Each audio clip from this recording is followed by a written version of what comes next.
há dois problemas que acho que temos que aqui enfrentar também.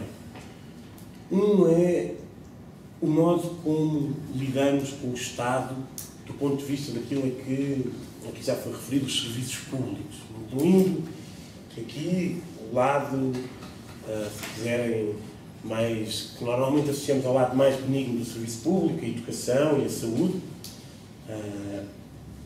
Em relação a isso, não sei, teria uma visão mais crítica da educação do que a que tu apresentaste, não é? Quer dizer, por exemplo, o Jorge Ramos do Oco, tem trabalhado depois da educação, diz isso, não é? Sim, a educação liberta os alunos, mas também prepara-os para o exército, não é? Para serem soldados disciplinados para o exército e trabalhadores disciplinados para a escola. Estou a falar contra mim próprio, eu sou professor, como veem, a autocrítica está elevada. Mas, enfim, haveria que pensar a relação que temos com os serviços públicos do Estado. Com isto não estou a dizer que sou a favor do fim das universidades, até porque a autocrítica não vai tão longe assim. Mas, sobretudo, e não nos centrando agora na educação, talvez fosse interessante podermos pensar formas de organização, de propriedade, que não fossem nem o público, no sentido estatal, nem o privado. É verdade que devemos defender os serviços públicos, não estou completamente de acordo, mas essa defesa dos serviços públicos não pode ser uma defesa à crítica dos serviços públicos. Quer dizer, não se pode defender os serviços públicos sem, ao mesmo tempo, fazer uma crítica feroz das lógicas de funcionamento nos serviços públicos. E estou a falar nos hospitais, na escola, etc. E, sobretudo, há uma questão que, se calhar, se torna neste momento mais visível para nós, quando falamos do 12 de março, do 15 de outubro, de um conjunto de outras questões, que é, há um espaço que vai ser ultra disputado, que é o espaço justamente que fica entre o público e o privado. E esse espaço está a ser disputado, não, esta ideia de que o discurso da direita, ou da direita neoliberal, enfim, sem entrar sequer nessa discussão, é um discurso exclusivamente centrado no privado, é uma ideia que me parece poder correr alguns equívocos. Há um discurso dessa direita neoliberal que é um discurso sobre o social e que não é também apenas e só já o discurso da caridade. Enfim, na versão do professor Aníbal Cavaco Silva é o discurso da caridade, etc. Não é? Mas é mais do que isso. Por exemplo, se virem qualquer coisa que foi imediatamente posta na gaveta, ou pelo menos em parte, o discurso da Big Society do Cameron na Inglaterra é um discurso que já é diferente. E há um terreno de disputa do social no qual eu acho que nós devemos entrar. E acho que, nesse sentido, um dos problemas que temos tido, até do ponto de vista político em Portugal, é que temos movimentos sociais, como o Paulo referia, alguns. Eu não tenho uma leitura tão... Já tive uma leitura mais entusiasmada que a do Paulo, tenho uma leitura menos entusiasmada hoje em dia, mas nós não temos redes sociais alternativas, nem uma lógica privada, nem uma lógica estatal. Temos muito pouco isso. Isso existe em Espanha e existe em Madrid. Quer dizer, o que acontece em Madrid, na acampada de Madrid, não acontece de livre e espontânea vontade. Não é um protesto espontâneo. Não é um protesto organizado no sentido em que foi organizado por um partido político, não. Mas não é um protesto espontâneo. Quer dizer, quem conhecer a rede autónoma de centros sociais, de sindicatos fora das estruturas sindicais dominantes, de movimentos anarquistas, de movimentos de vizinhos, que nós chamaríamos de politizados, de Madrid, percebe como é que é possível acontecer o que aconteceu durante aqueles dias nas próprias de Portugal e percebe que depois daquele acontecimento, um evento, no sentido mais intempestivo do termo, é possível desmobilizar, sem essa desmobilização ser uma desmobilização. É possível descentralizar as assembleias, é possível criar assembleias populares de bairro e é possível que essa desmobilização, no fundo, seja um passo em frente e não um passo atrás, como seria de esperar. Última questão.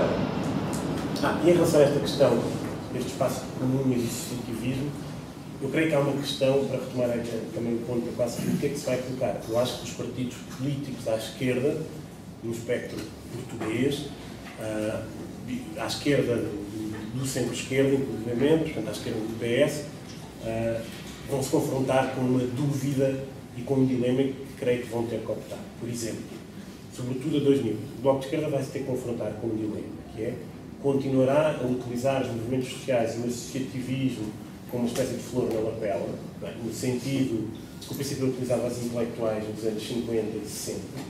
É essa a tendência, foi essa a história nos últimos 10 anos. Era bom que não continuasse assim. E esta é uma primeira questão que creio que se coloca diretamente num partido como o Bloco de Esquerda. E há uma outra segunda questão que eu acho que vamos ter todos que discutir e que, às vezes, ainda não, mas porventura daqui a uns meses será um elefante no meio da sala e que toda a gente vai tentar fugir, que é, vão acontecer acontecimentos de contestação violentos em Portugal. Isso é absolutamente, quer dizer, não vai ser no dia 15, não vai ser no próximo sábado, mas não há nenhum motivo para que os conflitos violentos que têm acontecido noutros sítios não aconteçam em Portugal. Pode acontecer, não aconteça, mas é muito provável que aconteça. E se acontecer, vamos ter que ter uma discussão sobre a relação entre violência, democracia e conflito. E essa discussão é uma discussão importante, interessante, e eu acho que adiar, por isso é que também queria dizer, que é uma espécie de fugir ao problema que não nos vai levar muito longe. Nesse caso, por exemplo, o Partido Comunista Português vai-se colocar uma questão e um dilema, que é se vai querer ser parte da polícia ou se vai querer ser parte de quem é policiado. Digo isto sem provocação porque eu acho que a questão está em aberto, ao contrário do que muita gente acha. Se passou, por exemplo, na manifestação contra a NATO, em dezembro, foi uma coisa absolutamente impensável, mesmo para quem tem as visões mais céticas e catastróficas do que aí poderá vir em termos de conflituosidade social. Houve um conjunto da manifestação que foi enquadrado pela polícia à margem de qualquer norma dos serviços internos policiais, do Código de Conduta Policial.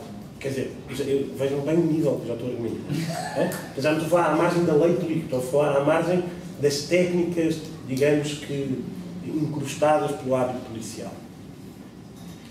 E houve e passou a haver esta divisão, que é entre as manifestações que seriam pacíficas e as manifestações que não seriam pacíficas. Eu não advogo que as manifestações sejam violentas. Por princípio não advogo, não creio que no atual contexto isso deva acontecer. Mas quando essa questão se colocar, era importante termos discussão sobre o assunto para que não haja uma espécie de moralismo de divisão que às vezes é perniciosa. Reparem o que tem acontecido ao Partido Comunista Português. Há cerca de 4 ou 5 anos o Partido Comunista Português era criticado por tentar controlar os sindicatos. Tentava controlar os sindicatos, fazer dos sindicatos a sua correia de transmissão.